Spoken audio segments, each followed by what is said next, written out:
안녕하세요. 장동건 미래스탁의 박시장입니다. 6월 27일 증시 마감 시장에 대해서 말씀을 드리겠습니다. 코스피는 2784.06포인트 0.29% 하락 마감했습니다. 미국의 마이크론 실적 실망과 강달러 등의 기관 순매도에 하락 마감했습니다. 외국인은 5,079억을 순매수하였고 기관은 7,743억을 순매도하였습니다. 코스닥은 838.65포인트 0.41% 하락 마감했습니다. 외국인이 527억, 기관이 667억을 순매도하면서 외국인과 기관이 순매도하면서 하락 마감하는 모습이었습니다. 간밤 뉴욕 증시 마이크론 실적 발표에 대한 실망감이 우리 증시에도 영향을 주면서 이 반도체 주가 약세를 기록했습니다. 다만 1% 가까이 떨어졌던 삼성전자가 다시 상승 전환을 하고 또 SK하이닉스 등 이 반도체주 저점 반발 매수 유입과 또 자동차, 조선, 전력기기 등 강세 영향으로 코스피 지수는 낙폭 확대를 막고 축소하는 모습이었습니다. 외국인 투자자들은 상거래 연속 순매수 중이옵니다. 원달러 환율은 1385.80원 0.21% 하락 마감했습니다. 미국 국채 금리 상승과 주요국 통화가 약세를 보였지만 미 경제 지표가 부진하면서 원달러 환율도 하락하는 모습이었습니다. 오늘 테마 시장을 살펴보면은 오늘은 당연 전력 설비 전선 관련주가 탑이었습니다. 미국 전력망 교체 주기 도래와 데이터 센터발 전력 수요 증가에 따른 수혜 기대감이 지속되면서 세명전기가 역사상 신고가, 재롱전기 신고가, 가온전선 급등, KBR 메트로 급등, 대한전선, 일질전기 등 전력 설비 전선 관련 종목들이 오늘 강세가 나타났습니다.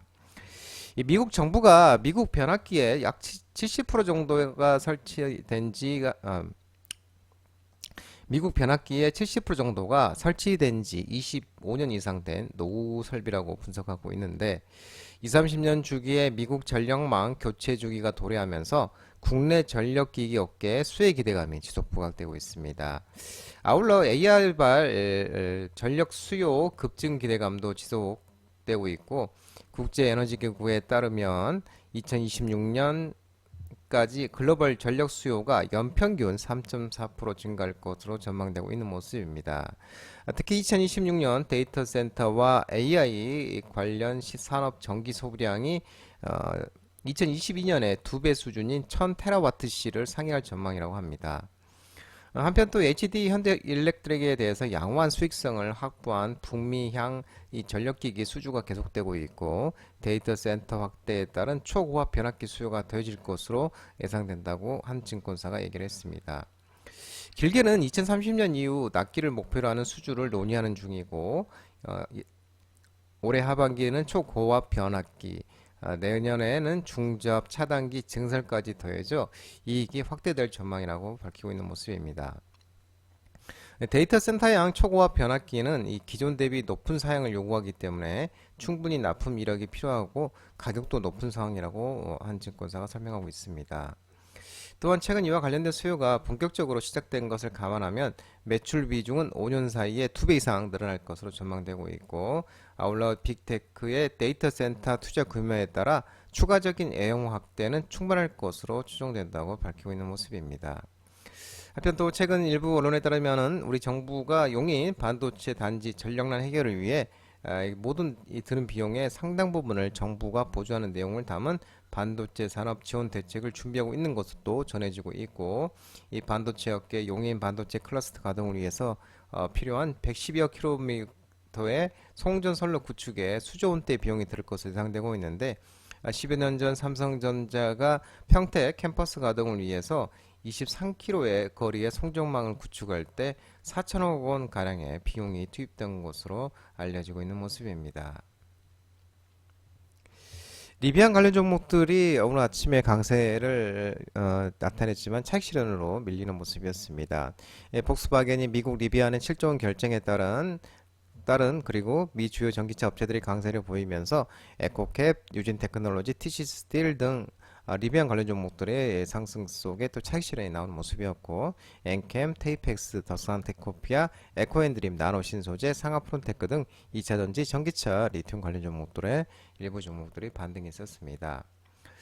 오늘 이제 28일이죠. 28일, 오늘 목요일이죠. 내일이네요. 내일 9시 반, 우리나라 시간 9시 반에 이제 발표되는 개인 소비 지출 PC 물가지수 대기 속에 아마존 등 일부 기술주들이 상승하면서 3대 지수가 모두 상승했었습니다. 리비안 23.24%, 테슬라도 4.81%, 루시드도 4%등 여타 전기차 업체들이 강세를 보였습니다. 특히 이제 이 독일 폭스바겐이 리비안에 2026년까지 50억 달러 약 7조 원을 투자키로 했다고 발표했었죠. 이 폭스바겐이 무담보 전환사채 인수 방식으로 10억 달러를 리비안에 투자해 지분을 확보할 계획이고 이후 40억 달러를 추가로 투자해서 리비안과 합작회사를 설립할 계획이라고 합니다. 이 폭스바겐과 리비안이 합작회사가 같이 통제되고 소유될 것이라면서 이 차량 소프트웨어와 차세대 배터리로 구동되는 차량을 공동 개발할 것으로 밝히고 있는 모습이고, 테슬라도 이 투자사의 목표가 상향으로 4개월 내 최고치를 기록했습니다. 또 스테펠은 또 테슬라에 대해서 이 개선된 모델 3와 모델 Y가 전기차 판매를 촉진할 수 있다는 이유로 테슬라 목표가를 265달러로 상향을 했다고 밝히고 있는 모습입니다. 화장품 관련 종목이 또 상승 속에 나왔지만 또 차익 실현으로 밀리는 모습이었습니다. 2분기에도 화장품 업체 실적 개선이 지속 전망과 아마존 K뷰티 지원 등 이 스킨앤스키, 시엔스 인터내셔널, 콜마홀딩스, 한국콜마, 세아PNC, 코스메카 코리아, 한국화장품 등 화장품 관련 종목들도 반등이 이어졌지만 또 일부 종목은 차익 실현이 또 나왔습니다. 올해 2분기에도 화장품 업체들의 실적 개선세가 이어질 것으로 전망되고 있습니다. 올해 1월 달에서 올 화장품 수출 금액이 40억에서 4천만 달러로 작년 동기 대비 20.8% 증가를 했고, 현 흐름이 연말까지 이어지면 올해 연간 화장품 수출액은 기존 최대인 2021년에 92억 2천만 달러를 넘어설 것으로 예상되고 있는 모습입니다.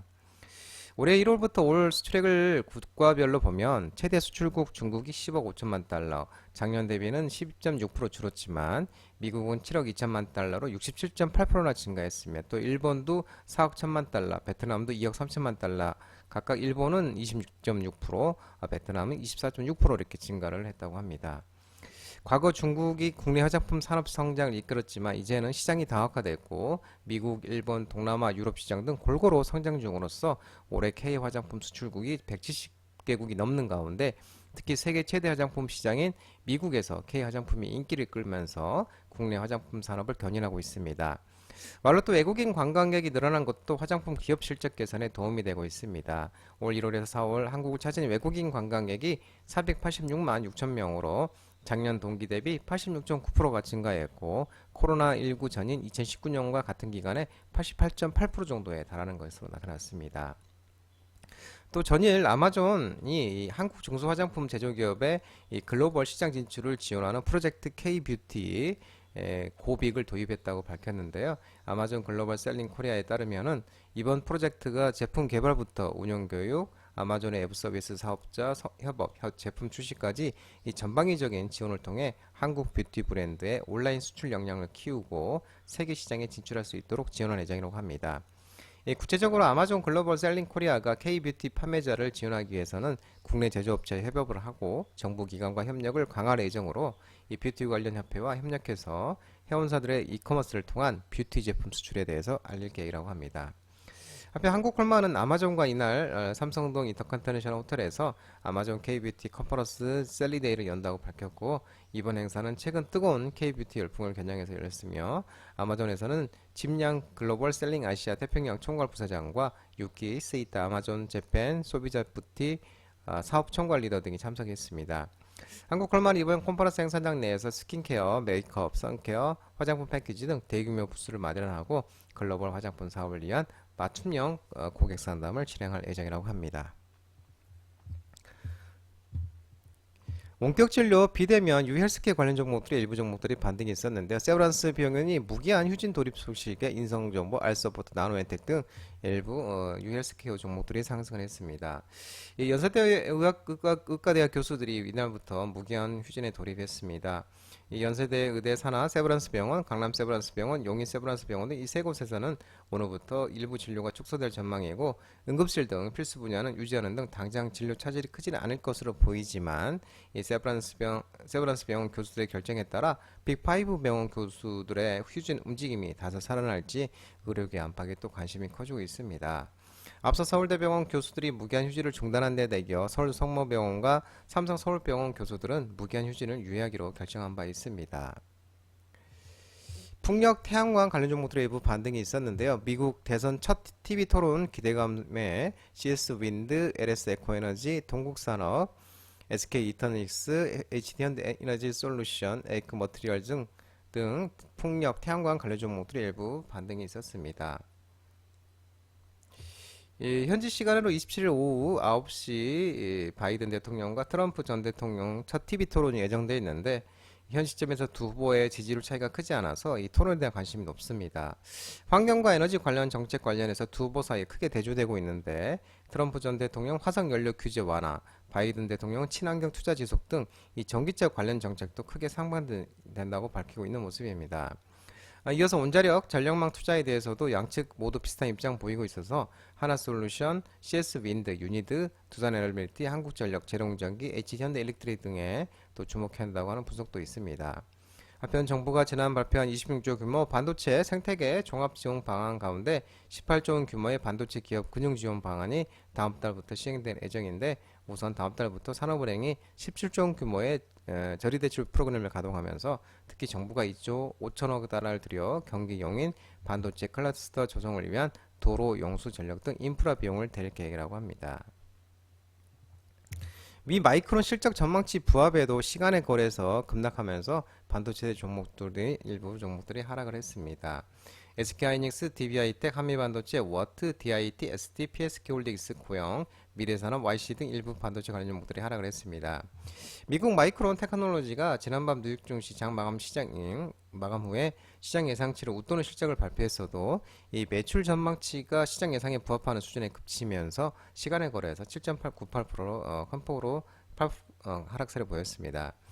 마이크론은 해경연도 3분기 68억 1천만 달러, 9조 4,965억 원의 매출과 주당 0.62달러의 순이익을 기록했는데 이 매출은 올가 예상치 66억 7천만 달러 웃돌았고 주당 순이익도 0.51달러를 상회를 했습니다.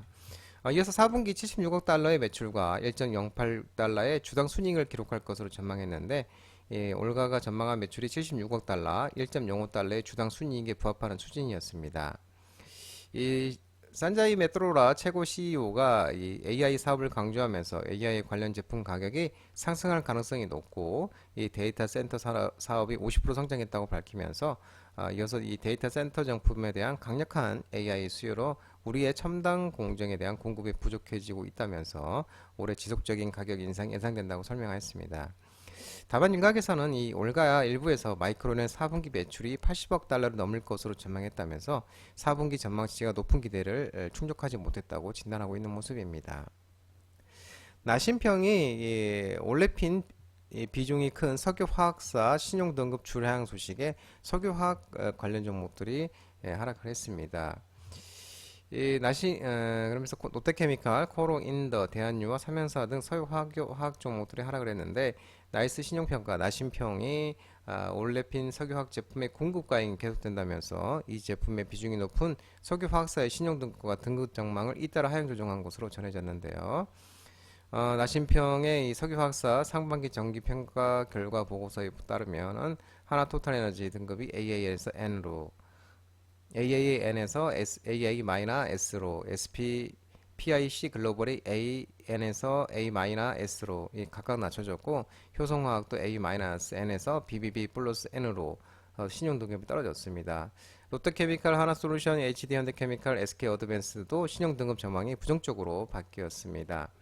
나심평은 이번 하향 조정과 관련해 이 사업 포트폴리오의 올레핀계 범용 제품 비중이 높아 수익성 개선이 제한적이고 신규 투자 등으로 차입금 부담이 증가하거나 재무 안정성 저하가 계속될 개연성을 등을 고려했다고 설명했습니다. 또한 최대 수혜처인 중국이 이 정부의 부양 정책에도 석유화학 제품의 수요 회복이 예상보다 지연될 개연성이 존재한다면서 외국 경쟁 업체보다 원가 구조가 높은 탓에 국내 업체들은 앞으로 수급 상황이 나아져도 이익 창출력이 과거 호황기 때보다는 미흡할 수 있다고 내다봤습니다.